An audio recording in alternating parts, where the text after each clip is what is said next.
Today's motion is this House would abandon mandatory conscription in Korea.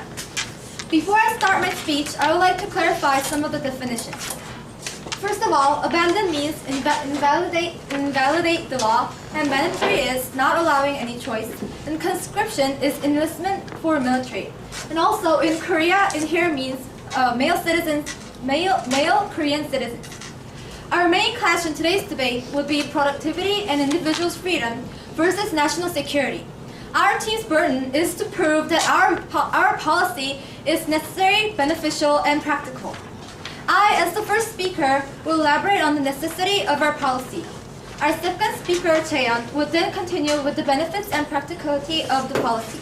Finally, our third speaker, In-seok, will summarize our policy and wrap up the debate.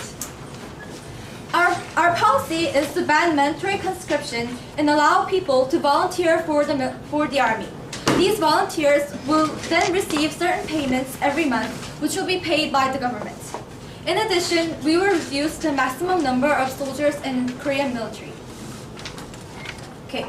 First of all, this policy is necessary.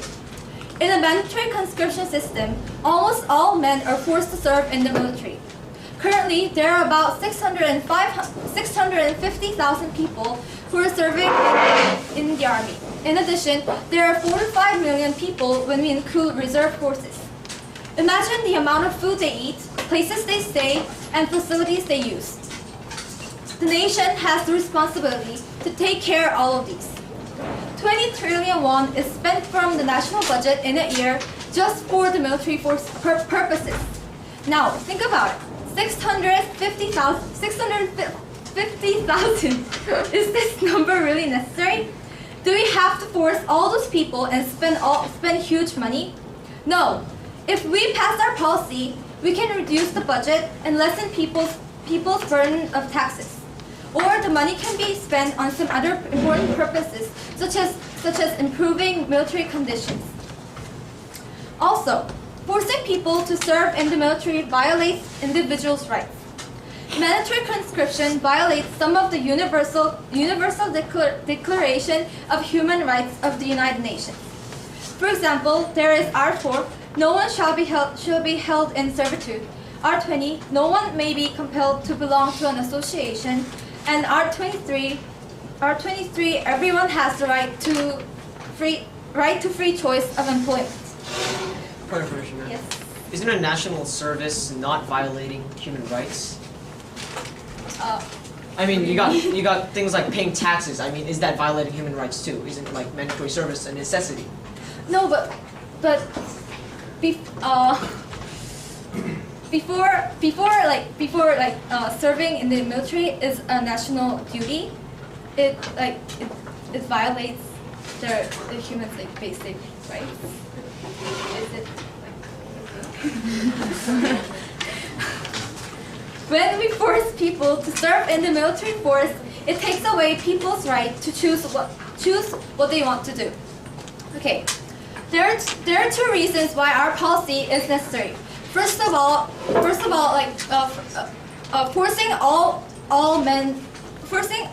Korean male citizens to serve in the military is inefficient in economic ways.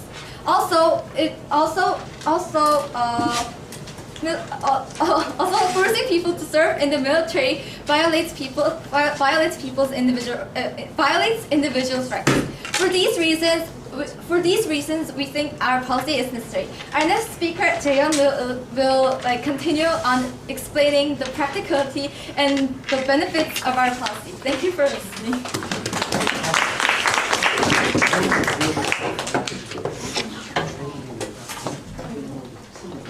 잘 나오냐?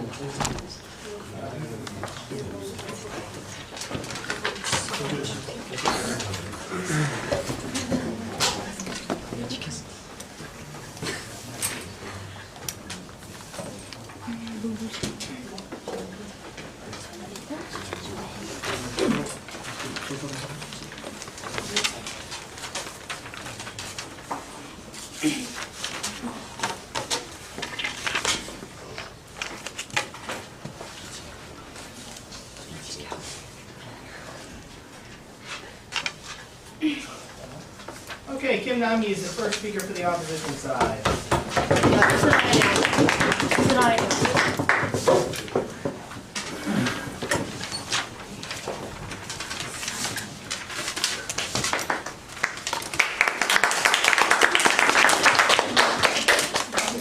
I'll first start with the rebuttals of the opposition team's first speaker.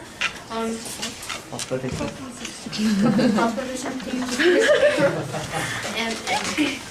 And she mentioned that it is the soldier, if they are made mandatory, that the country has to pay them, and that's a really lot of money. But however, if we do not make it mandatory, then because of the economic equilibrium, the cost of paying the soldiers will be even high, because then the country cannot decide not actually how much to pay them. And also, she mentioned about infringing on Korean males' individual rights. But that is not true, because as our third speaker Hong-gun mentioned in his point of information, conscription is like mandatory conscription is like a tax. It is a duty you pay to the nation, and like every other countries, they have pretty much decided that it is necessary for us the soldiers to be made mandatory, because we have so little population, as I will elaborate in my later point. So I will start with our team's argument.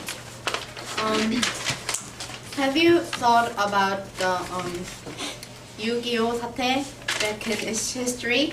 How when we were invaded by North Korea up to Busan, and that is because we did not have enough weapons, enough preparation, and if it was not for U.S. and UN's help, then we might have been North Korea just even now. And Japan is continuously threatening our country they are picking at us with the Dokdo problem. So we have to be able to defend our country. Topside, are you awake?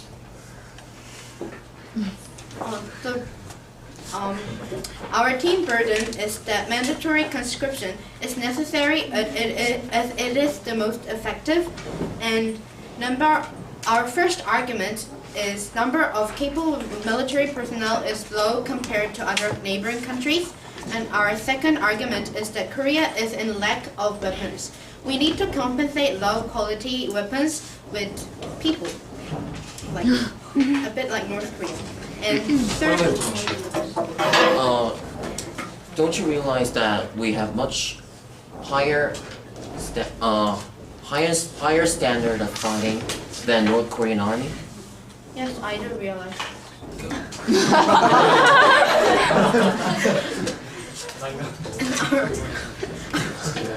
Our third argument is that removing the mandatory effect of conscription is impractical. As I said in my rebuttal, it costs more money and it is not practical. And I will elaborate on my first point, and the second speaker, Minju, will elaborate on the second and third argument, and the third speaker, Hong-gun, will wrap up the arguments.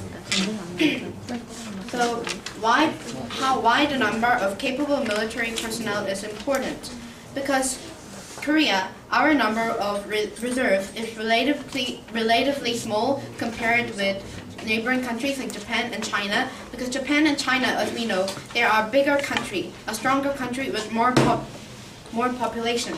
So we have to be able to defend our country with these mandatory conscripted soldiers. And other countries like Israel and Switzerland, they have made it mandatory, as they are a small country like us with small population. And in Israel, as they are continuously threatened by other countries, they even have made it mandatory for women to participate in the army. Thank you.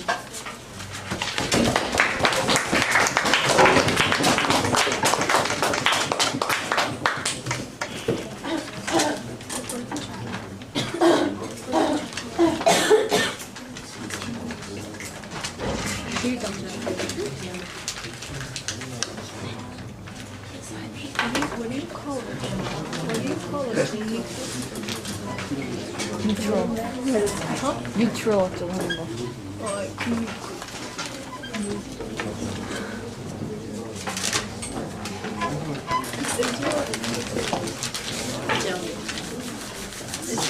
Okay, Daewon is the next speaker for the proposition. Good afternoon, everyone. As the second speaker of the proposition side, I will mainly elaborate on why the benefits of our policy and why this is how our policy is practical. But before I go on, I will rebut some of their points.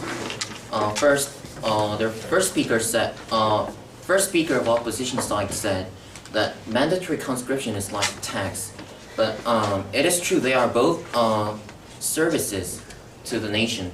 But the problem is we face many problems violating basic human rights inside the army. So that is the problem. And also, she said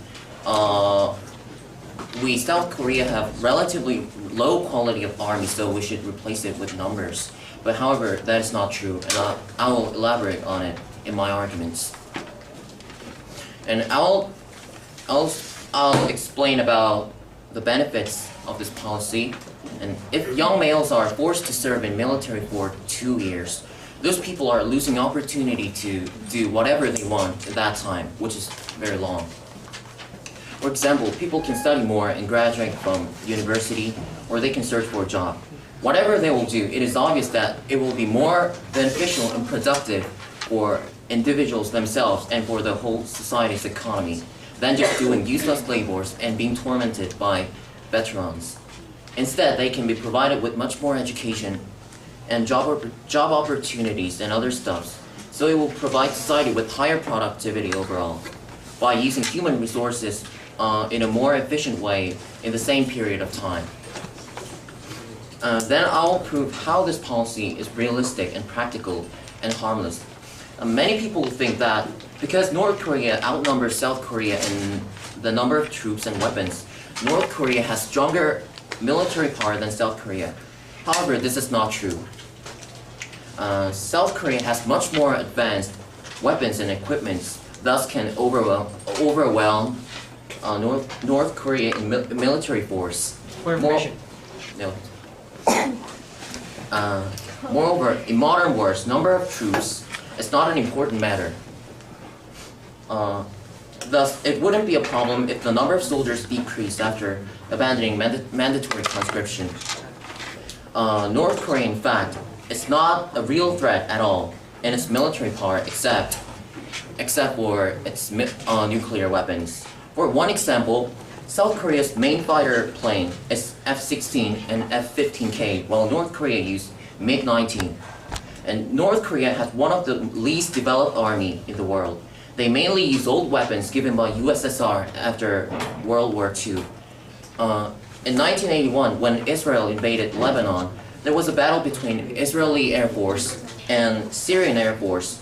Israel Air Force used F-16 and F-15, and they had 56 planes, and Syrian Air Force had 70 planes consisted of MiG-21 and MiG-23, which are better than the North Korean plane.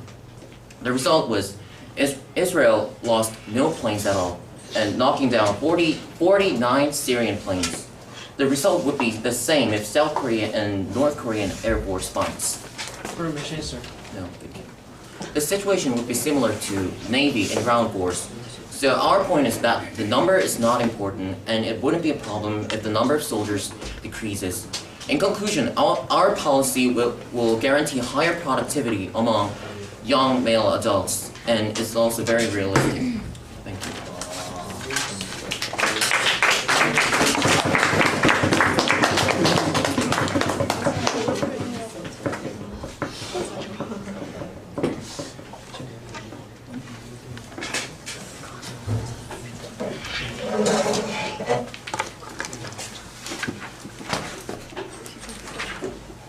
I'll just remind you, we're going to have 2 floor speeches, so think about what you would say for either side if I ask you to speak for one side or the other. Okay, let's welcome you.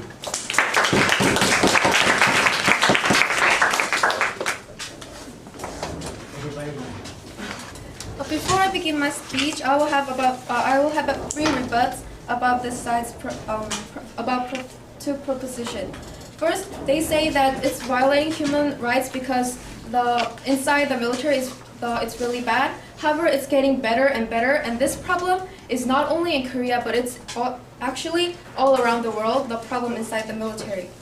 And also, proposition mentioned the number of soldiers does not matter.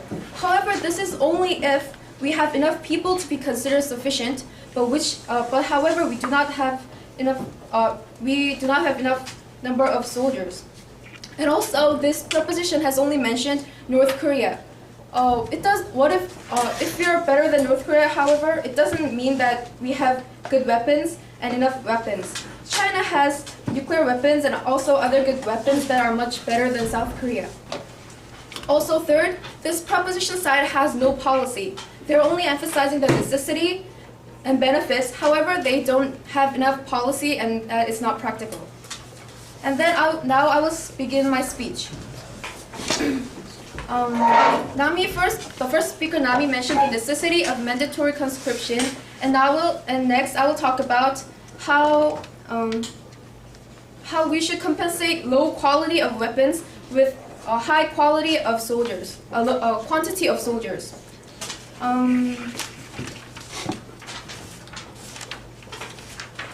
South Korea has low number of weapons. We have only 24 fighters, F-15, which is modern fighter jets, and we have relatively low number of arms and also low quality and low quantity and quality of arms.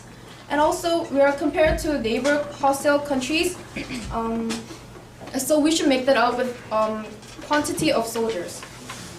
And third, this proposition side is very impractical. Let's induce that we did abandon mandatory conscription. What would happen next? First, there will be too few people to work at the military. Even if we, let's look at the reality. People doesn't even try to work at the factories because they think it's dangerous and it's not good to stay there. However, military is much more dangerous than factories, and also we are bringing foreigners to work for the factory, which is impossible for the military. And also, there are even if we do have enough people, it will cost us too much money. There was a recent survey, and a person, man in Korea, answered that they would have to get at least $75,000 a year for a service. And because we need lots of soldiers, paying them this much will cause us to pay too much money. And even if we do pay the minimum wage, which would be about $20,000, it would cause us to use too much money if we have to pay for tens and thousands of soldiers. Yes? If we're forcing if you're forcing people to go into the military and then we don't have any money to back up, we don't have fund or money to back up for their military troops or their environments, why in the first place we are forcefully sending our men into troops? Pardon? If we don't have money to back up our technology and military We're not talking about if we do have a mandatory, we have enough money to support them. However, if we do it we abandoned mandatory conscription and made it voluntarily, we won't have enough money to pay all the wages for the soldiers. To summarize, and for these reasons that it's impractical and we have low quality of weapons, the mandatory conscription should not be abandoned. Thank you.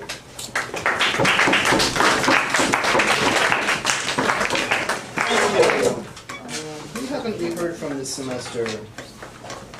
Sana, have we heard from you? Have you given a floor speech this semester?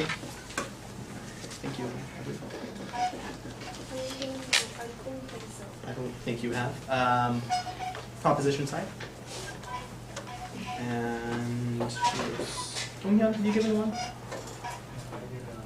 You did. Where's Junyoung? Junyoung, have you given one? You have. Yogu? No.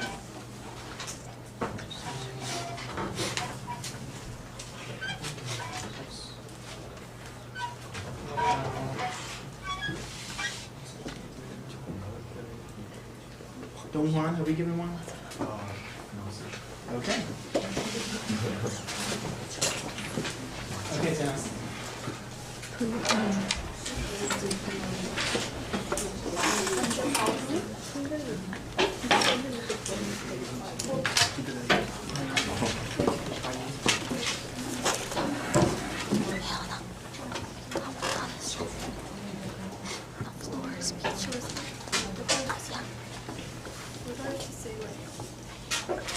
You're on the prop team now.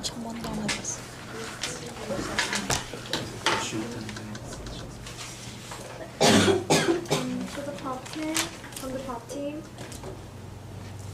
I thought the arguments was good about like not. You're not judging them, you're on their team. You're convincing. You have to attack.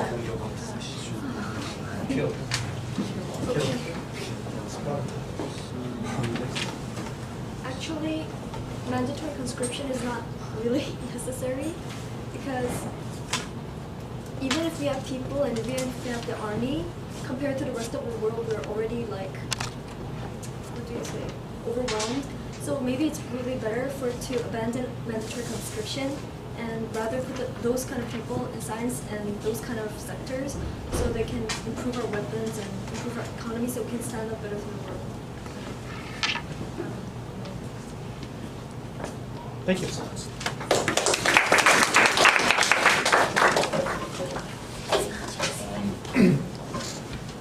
Ladies and gentlemen, we are still at war. We're just taking a rest for half a century. Now, we still have a threat out there, which is North Korea, and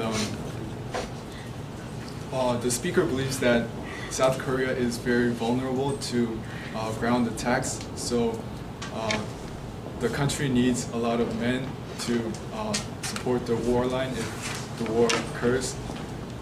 So we believe that the speaker believes that there should be mandatory conscription to have more troops. And even if we are fighting, it is more effective to fight with using technology. We need people to use that technology, so we still need people in the army. That's why we need mandatory conscription. Thank you.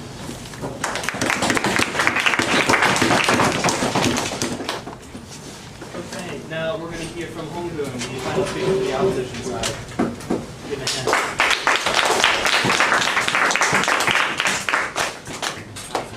Ladies and gentlemen, let's admit the fact. Korea is a small country.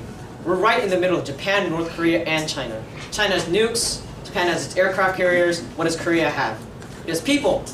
It has weapons. But compared to the other countries around it, we are still very weak. If we could replace this with the weapons, we would have. But the fact is, in reality, we can't. Ladies and gentlemen, I'll first go on into going through the proposition's burden one by one. I'll take it apart.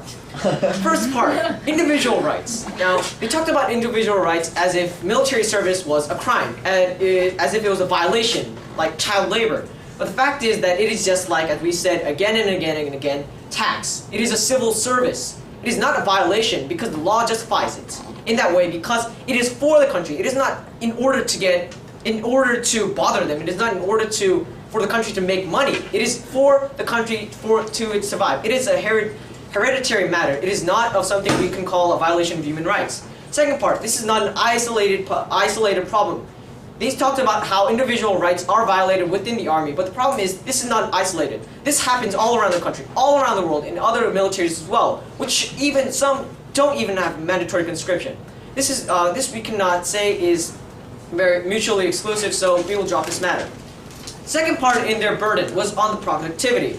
Now, on the productivity part, they said that they will put these people in society and they will be more productive. Well, let's look at the reality, people. Does every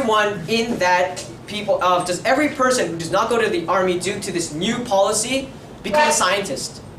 Become a weapon maker? No. They might not be as productive, and that is what the Korean government is facing today. We don't know if they will be productive enough. And in order to replace their productivity, we need better weapons. In order to replace a number of people who are in the army right now, we need better weapons, we need more weapons. But this costs money.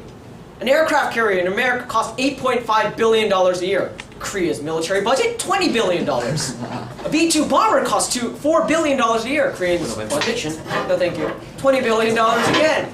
This is a very small budget compared to our GDP. It's only 4%, 5%. They're using this, and even right now, as we can see, we're using 4%, 5%. Still, this is not enough. This is not enough to buy all the weapons. This is not enough to buy all the people. That is why we are keeping both people, and we are constantly buying more and more weapons.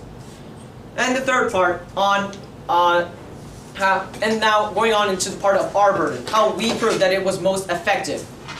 First of all, Korea. We have to look at Korea as an isolated matter. We have not only a low population of less than 50 million people, we not only have a relatively low quality of weapons compared to China, which has nukes, compared to Japan, which has aircraft carriers.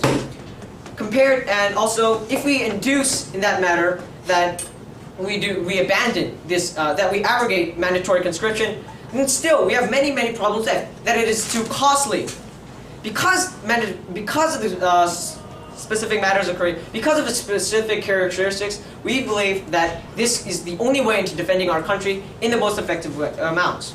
Ladies and gentlemen, proposition came up here today with no policy whatsoever. They had no practicality. They said we're gonna abandon mandatory conscription, and then what? They're just gonna go out and oh yes, they'll flourish. Oh yes, they'll do something great for society.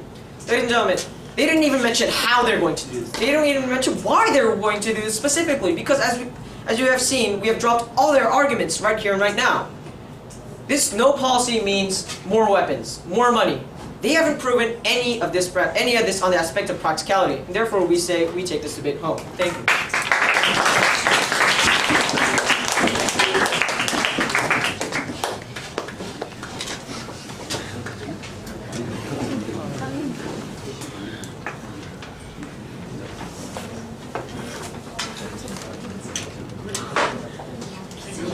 Okay, Insect's going to finish our debate.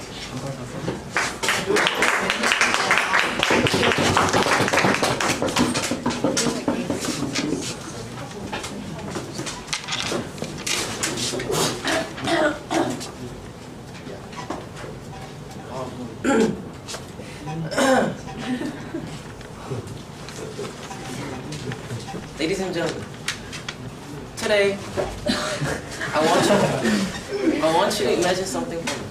Now, this is the fate for ordinary high school students. Now, just like you guys, everybody in Korea in high school study very hard to get into good universities. Their parents force them to get into good universities, to go into superior like Ivy Leagues, and as you might will all get into Ivy Leagues. Then suddenly when you're celebrating that after you went into Ivy Leagues, the letter comes and then it says, excuse me, but you have to get into the military. Now, you don't want them to scrape you back into Korea to give you weapons to serve the military. Now, before I go on, I would like to quickly rebut the fundamentals of their arguments. Their arguments was based on the fact that they were compensating the low technology for manpower. Now, I question this idea. Is this really a good idea? Now, do you want to be the one to be forced into the battlegrounds, to be the one to be sacrificed your valuable life for just only by the reason that there's just no technology to support Korea? Sir. Yes, sir. Is being pre-educated in military means better than not knowing anything and all being bombed at the same time? Excuse me. Isn't being educated and then going into battle better than not being educated at all? What do you mean by being educated? As in the state of a crisis, a military crisis, wouldn't it be better if Korean people were actually educated in the military means, in shooting guns, in fighting aircrafts, instead of not being Well, as you educated at all and going to Ivy League? Thank you. But as this opposition said earlier in the arguments, they just said that they don't have any technology to back up our military force. And now I'll go into the main. Before we go on to the main clashes, I'll briefly identify our burden. Our team burden was to prove that this policy has the necessity, the practicality, and the benefits to drive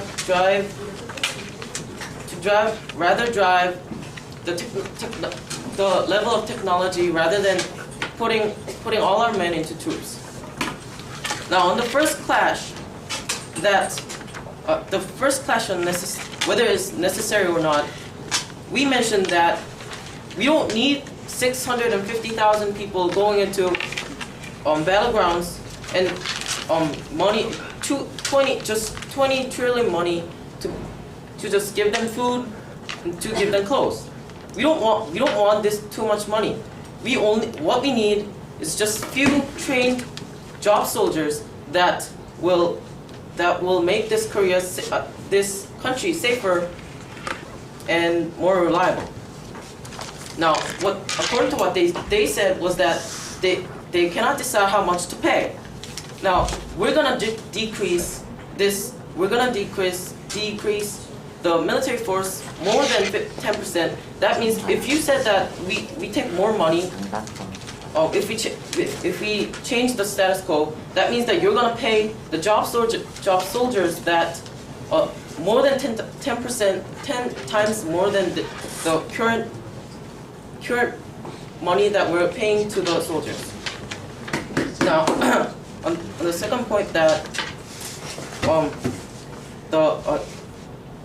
Nami mentioned that the Swiss was the country to Switzerland as the country to back up their information. Nevertheless, Switzerland grants them the right to choose when and which troop that you want to go to. They just contradict themselves by choosing the wrong example. To sum up, ladies and gentlemen, we don't want you to be the one to be sacrificed in the battlegrounds, to be fighting for ourselves because